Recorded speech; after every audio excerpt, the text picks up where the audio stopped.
Avant de commencer, je voudrais commenter cette carte, qui est une carte qui n'est pas une carte médiévale, c'est une carte de Vescomte et Maggiore, donc elle est des années 1520. Elle est intéressante par rapport à mon propos parce qu'on voit bien justement cette concurrence de Barcelone, de Gênes, les îles avec les différents drapeaux, mais il y a une absente par rapport à mon titre, c'est Pise qui à ce moment-là n'est plus une grande puissance méditerranéenne. Et dans ma communication, je vais revenir à un temps où Pise domine la Méditerranée occidentale, et ça semble important dans l'histoire des traditions mémorielles corses rapportées par Giovanni Della Grossa. Alors, dans son introduction à la seconde édition de la chronique de Giovanni Della Grossa, qui proposait une première traduction en français du texte établi par le chanoine Létron à la fin du XIXe siècle, Matteo Giacomo Marcelli se présentait ainsi le premier récit historiographique corse.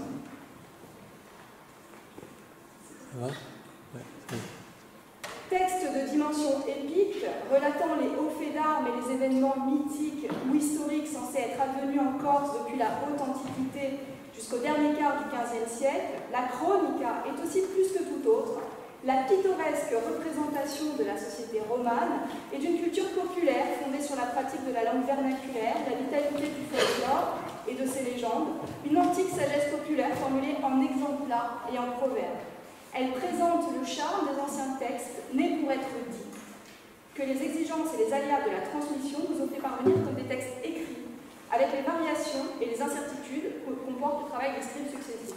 Donc là, vous voyez les deux principaux manuscrits qui ont été utilisés, le manuscrit grec par le chanoine Létron, le manuscrit béné découvert par Antoine-Marie Graziani, et qui sont tous deux des manuscrits modernes avec les difficultés des compilations ultérieures et des interpolations par rapport au texte originel.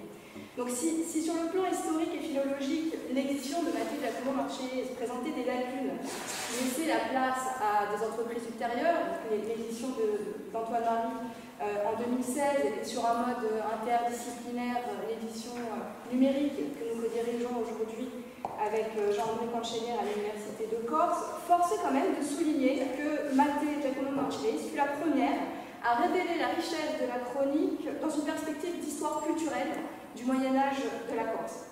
Écrite au cœur du XVe siècle, dans un petit village du Sartenay, au terme d'une carrière de notaire qui a placé son auteur au cœur de la vie politique insulaire, la chronique de Giovanni Della Grossa peut être divisée en deux parties principales. Une première partie mythique, fondée sur un ensemble de traditions épiques et légendaires, issues d'une pluralité de sources, tout autant littéraires, historiques et orales, que le chroniqueur s'est employé à réunir et à organiser dans un récit reconstruit par ses propres soins. Une seconde partie plus historique, qui, sur le modèle des chroniques de son temps, relate les principaux événements survenus en Corse au XIVe, XVe siècle. Rejetés depuis le XVIe siècle par les historiens successifs de la Corse comme étant des contes de bonnes femmes, les traditions légendaires de la première partie mythique nous intéressent tout particulièrement aujourd'hui dans le cadre de cette journée intitulée « Chanter l'histoire ». L'étude du récit de la Reconquista de la Corse au IXe siècle par le conte légendaire Ugo Colonna s'offre en effet comme une étude de cas particulièrement éclairante pour analyser sous l'angle de l'insularité la circulation des traditions et les relations entre culture orale et culture écrite en Méditerranée occidentale au Moyen-Âge. Au cœur de notre projet d'édition critique et numérique du texte de Giovanni Della Grossa, les premières réflexions présentées ici ont vocation à être développées, enrichies par le travail collectif.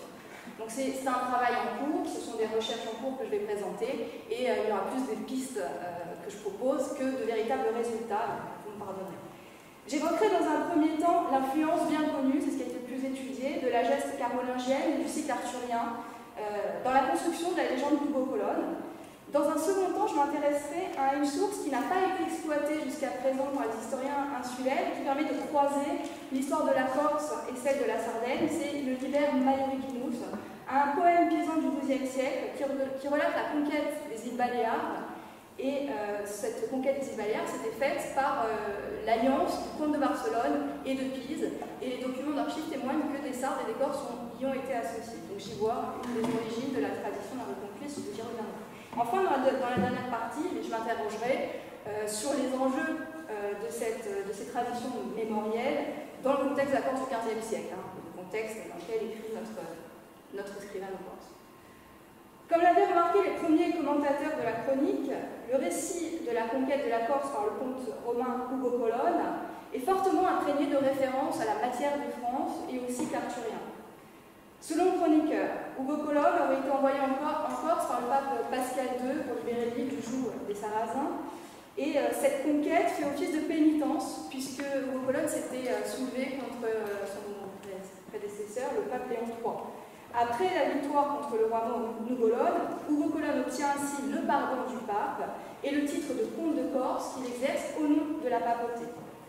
Il réorganise alors l'église de Corse en fondant les évêchés de Mariana, d'Aléria, de Negles, de Sagone et d'Ajaccio et installe sa cour au Podio de Venaco, qui devient ainsi, donc c'est dans la région du Corté, la capitale de l'île. Vous avez ici une photo de ce qui est attribué par la tradition au palais d'Ugo Colonne, le palazzo d'Ugo Colonne. Alors ce qui est intéressant, c'est qu'on peut penser, alors il y a deux façons de voir les choses, soit cette tradition orale et la réappropriation populaire de la chronique à un moment où elle se diffuse dans la société à partir du XVIe siècle, soit il y avait véritablement des éléments de tradition orale qui ont été repris par De Lagos qui les retranscrit. Il se trouve qu'il existe quand même un document du XIVe siècle qui est un faux sur d'autres aspects, mais qui est réellement du XIVe siècle et qui montre que ce toponyme Palazzo était déjà associé à ce lieu à cette époque. Donc on voit bien que Giovanni de Lagos s'inscrit dans quelque chose qui lui préexiste. À côté de ce palazzo, on a un bâtiment plus significatif pour ceux qui ne connaissent pas, l'église de San Giovanni de Venaco, qui aurait été également fondée par Ugo Colonne. C'est donc d'abord le contexte du IXe siècle qui évoque l'histoire carolingienne. L'empereur Charlemagne est d'ailleurs expressément nommé lorsqu'intervient dans l'île le personnage de Ganelon de Mayence. Ce dernier, après avoir été banni par l'empereur, débarque sur la côte orientale et conquiert la région de Coasine, depuis laquelle il participe à l'offensive d'Ugo Colonne contre les musulmans.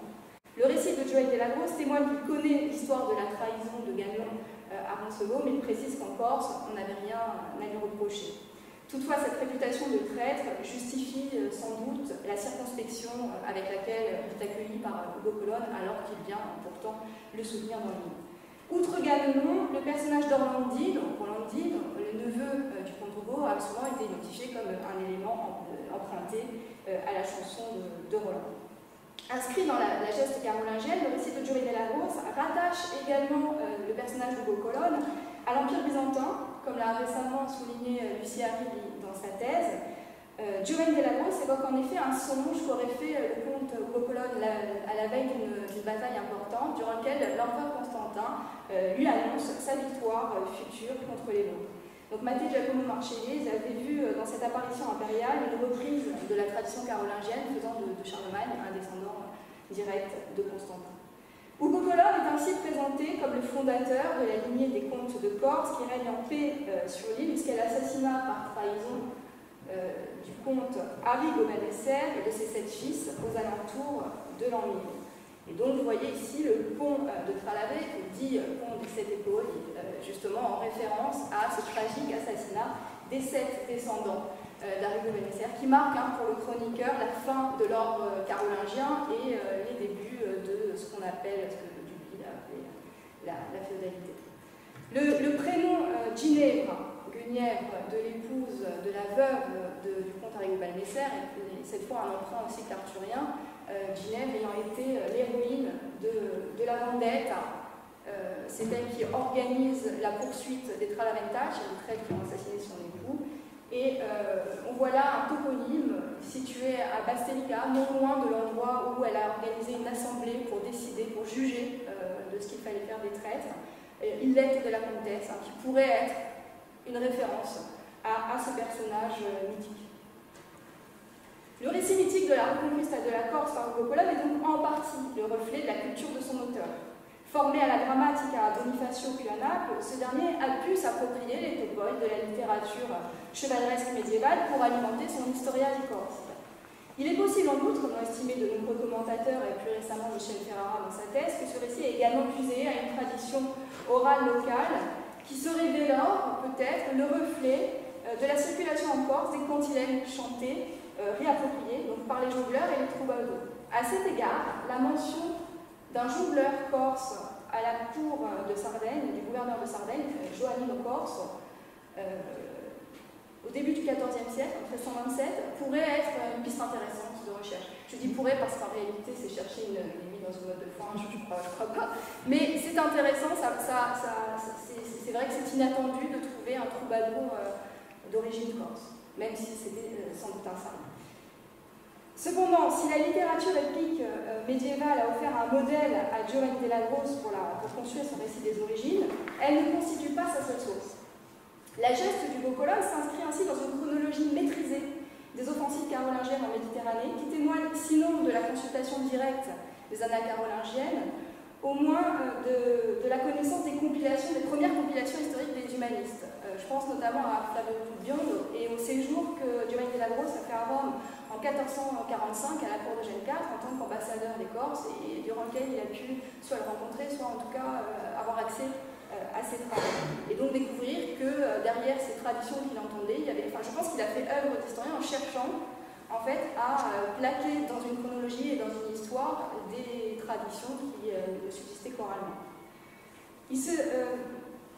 Il n'en demeure pas moins que si Giovanni della Grosse s'est appuyé sur des sources historiques, son récit reste essentiellement, pour la première partie, fondé sur des traditions littéraires, écrites et orales, savantes et populaires. Il se distingue ainsi de Pietro Cirneo, qui, en homme de la première Renaissance, délaisse la culture médiévale au profit d'une culture historique plus humaniste. Mais, en revanche, il est tout à fait du Moyen-Âge. La mémoire des événements joue donc un rôle crucial dans la chronique de Giovanni della Grosse, et le récit d'un reconquiste évoque également un autre événement fondateur dans l'histoire de la Méditerranée occidentale, c'est la victoire de Pise et de Gênes contre l'émir Mujahid de Dénia en 1015. Alors, on doit à Antoine-Marie Grazial d'avoir identifié dans son édition de 2016 une digression dans le récit de la reconquiste carolingienne de la Corse, relative à la Sardaigne voisine, qui évoque l'offensive pisano-génoise de 2015 contre Mujahid de Dénia. Je vais rappeler brièvement cette offensive. Dans le contexte de l'éclatement du califat de Cordoue au début du XIe siècle, l'émir de Dénia a entrepris donc la conquête des Baléares, puis celle de la Sardaigne, afin de constituer une nouvelle thalassocratie en Méditerranée occidentale. Il s'inscrivait en fait dans l'héritage des Amériques. Et cet épisode correspond à la reprise de la piraterie musulmane sur les côtes italiennes, puisque Mujahid s'était constitué une petite colonie à Lugni, à la frontière entre la Ligurie orientale et la Toscane, et donc gênait directement les intérêts commerciaux de Pise et de Gênes, qui décident de s'unir contre lui pour conquérir la Sardaigne. C'est le début de l'implantation pisano-génoise en Sardaigne et probablement en Corse. Alors écoutons ce que nous dit Giovanni della Grosse. Quand la flotte des Maures eut quitté les plages de Rome, le pape Grégoire demanda aux galères de Pise et de Gênes de se rendre aussitôt à Rome. Elles suivirent ensuite la flotte des Maures jusqu'en Sardaigne, les galères pisanes étant au nombre de 12, celles de Gênes de 4. Mais elles ne rejoignirent jamais la flotte ennemie des Sarrasins. Les capitaines des galères jugèrent bon d'en profiter pour attaquer à l'improviste les présides et les cités principales qui étaient aux mains des Maures en Sardaigne. Ceux-ci, confiant dans leur grande flotte et dans la prospérité et la puissance qui était celle des Sarrasins alors, étaient persuadés que jamais les chrétiens n'oseraient les attaquer. L'armée chrétienne décida pourtant d'attaquer Cagliari et s'empara du château et du bourg. Ensuite de quoi elle se rendit à Alghero et s'en empara, ainsi que d'autres lieux maritimes. Ce fut là l'origine de la conquête de la Sardaigne, et en peu de temps, l'île fut divisée en 4 parties. 3 revenant aux Pisans et une aux Génois, et on les appelait les 4 judicats. Là, ils divergent un peu des traditions des chroniques pisanes, puisque en réalité, pour les Pisans, les Génois ont pris le butin et les Pisans se sont installés en Sardaigne. Ce qui justifie qu'ensuite les Pisans aient une suprématie à leur vue sur les Génois en Sardaigne.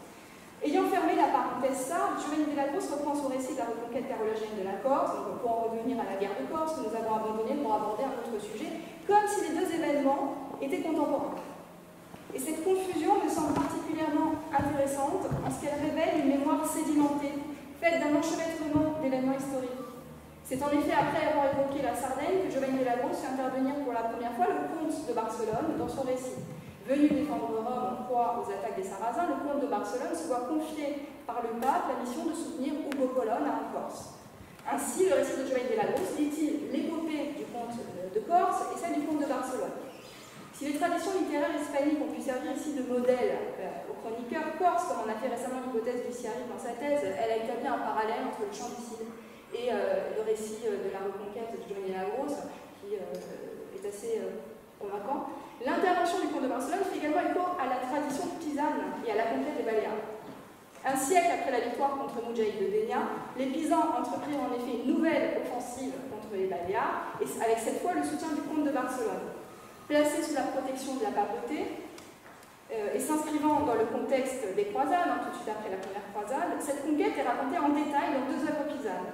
Les Gesta Triumphalia per Pisanos Facta, un récit en prose écrit vers 1119, et le Liber Maioricinus de Gestis Pisanorum Illustribus, un poème de 3500 hexamètres, écrit par un clerc qui, selon les derniers spécialistes, aurait été un contemporain et même un témoin de la conquête. Alors, ce qui est intéressant, c'est que le texte en prose est perçu par les spécialistes comme un texte qui aurait été écrit dans le but aussi de justifier les droits de Pise sur la Corse et dans ce contexte de rivalité entre Pisans et Génois en Corse, que les Pisans maintiennent leur domination de l'église de Corse, puisque très peu en 133, c'est justement le partage des évêchés avec l'archevêque de Gênes va mettre fin à cette suprématie pisane. Donc il y a quand même un lien avec la Corse indirect, et je vais vous essayer de vous convaincre qu'il y a un lien un peu plus direct. Donc, nous nous intéresserons ici plus particulièrement à la deuxième œuvre parce qu'elle établit justement un lien mémoriel entre l'entreprise contre Moudjahid de Dénia et l'offensive de 1115. Dans une longue digression, l'auteur du poème revient sur la conquête de la Sardaigne, accomplie en 1015 avec l'aide des Sardes et notamment des juges de Sardaigne.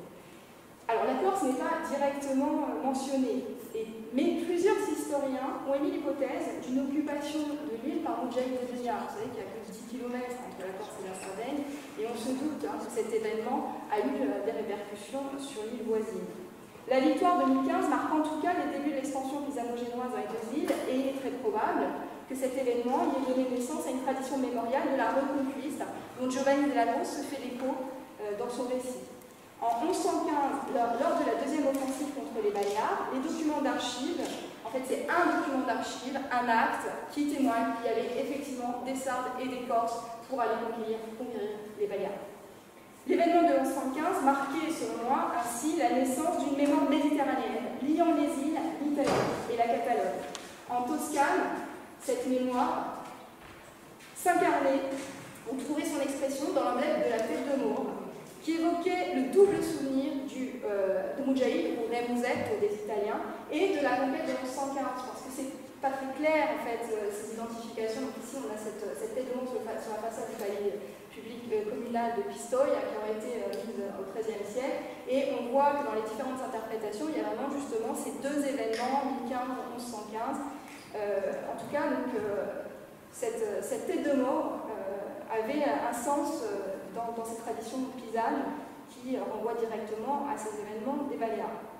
Et je pense que cette mémoire de 1115 a été réactivée une première fois par Jacques Ier d'Aragon quand il a entrepris la conquête des Baléares en 1229.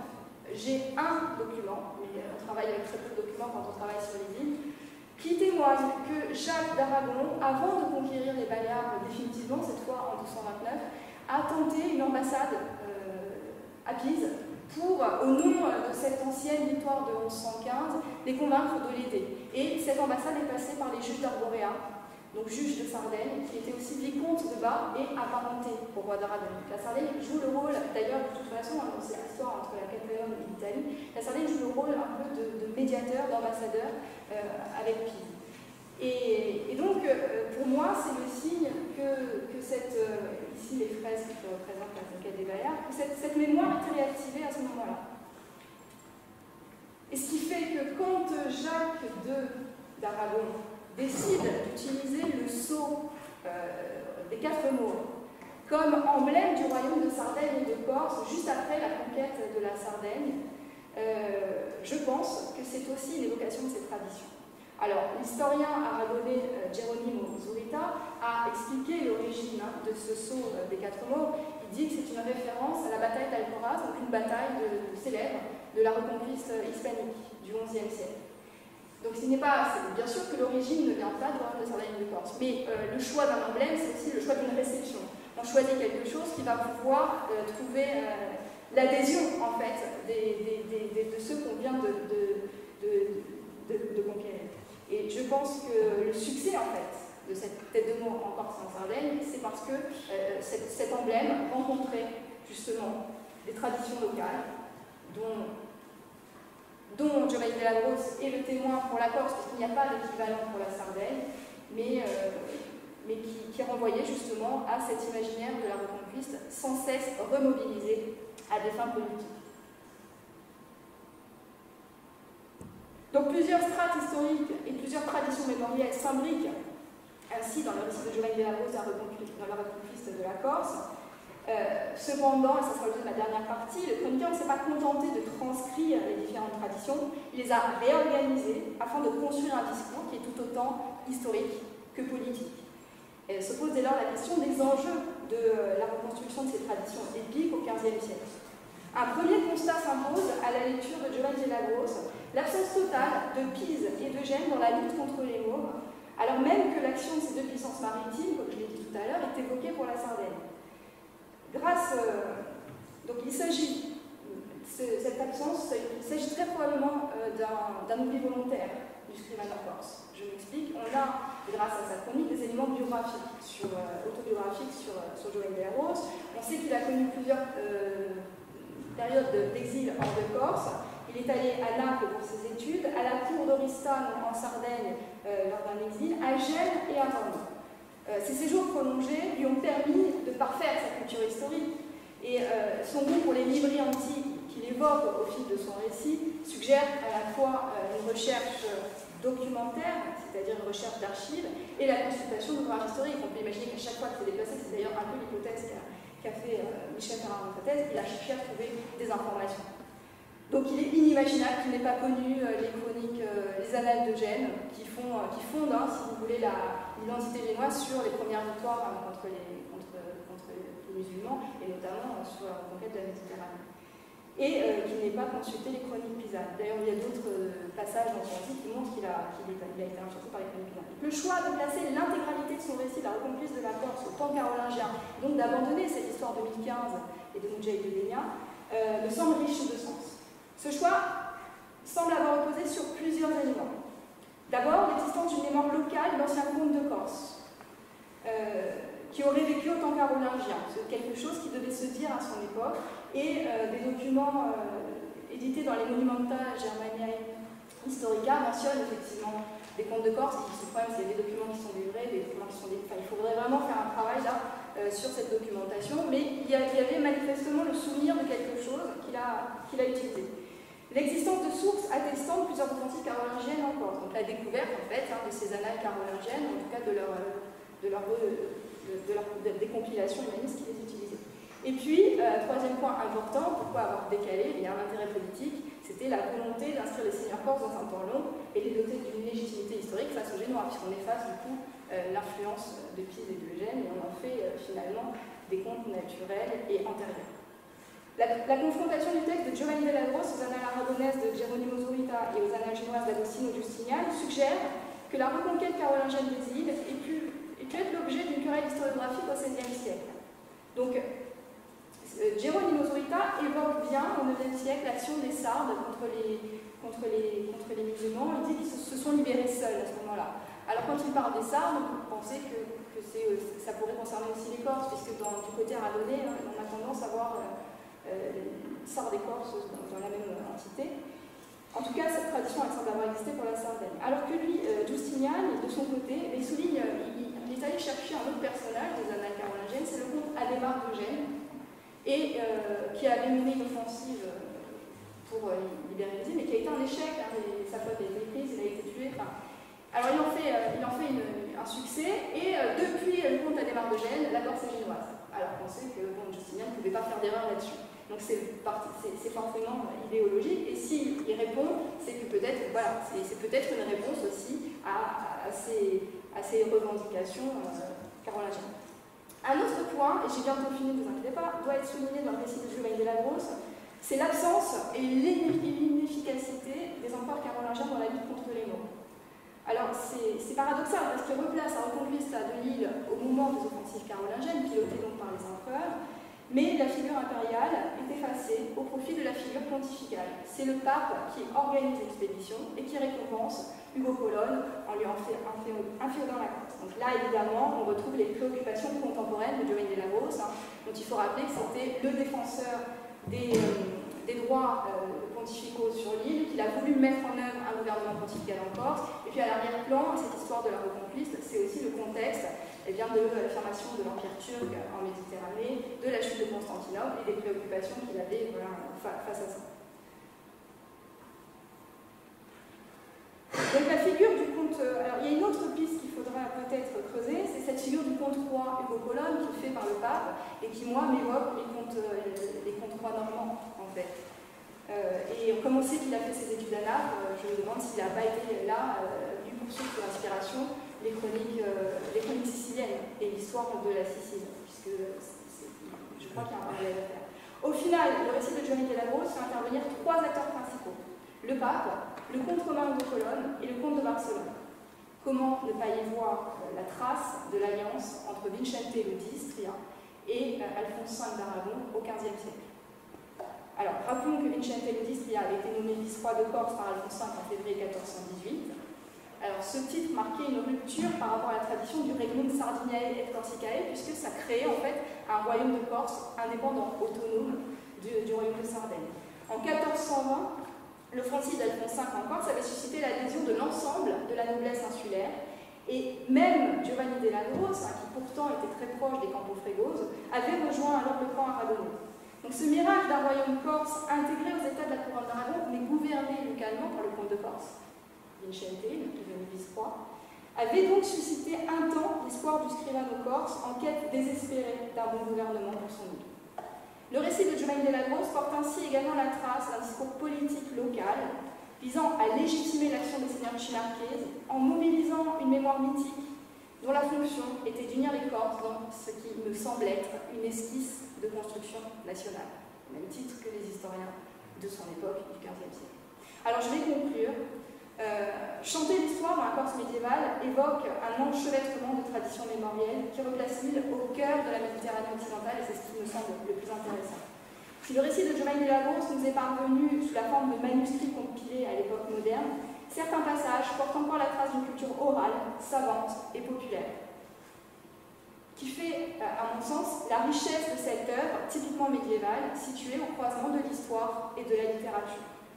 Reconstituer les différentes sources de Giovanni Della Rose pour établir une nouvelle édition critique du texte doit donc se faire sur la base d'un travail collectif et interdisciplinaire. Il faut confronter les disciplines, la littérature, la philologie, l'histoire, l'archéologie, croiser les archives génoises, aragonaises, vaticanes, consulter les différentes chroniques et confronter les points de vue, puisque je pense qu'on ne se mettra jamais tous d'accord sur les interprétations. Mais c'est ça qui est intéressant à mon sens. Je ne crois pas qu'il faille lisser les choses, au contraire, il faut faire émerger les points de vue.